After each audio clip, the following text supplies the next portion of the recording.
maisha yao, mahali yao, kwa sababu Mungu hatawaacha kwa sababu ya msimamo yao.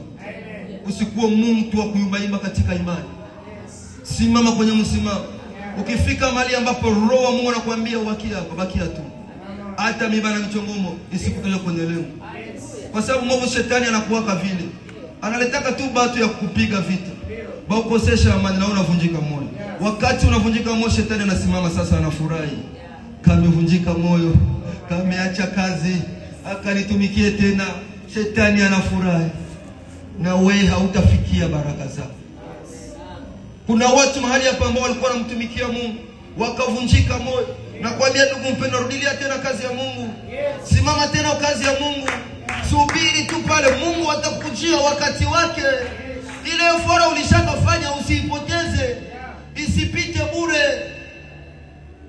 Bwana asifiwe sana.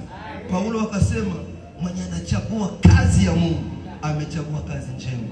Hakuna kazi ya utamu, kazi ya mzuri, sa kazi ya Mungu. Hii dunia, wewe mwenye unamtumikia Mungu, unatumshina ministry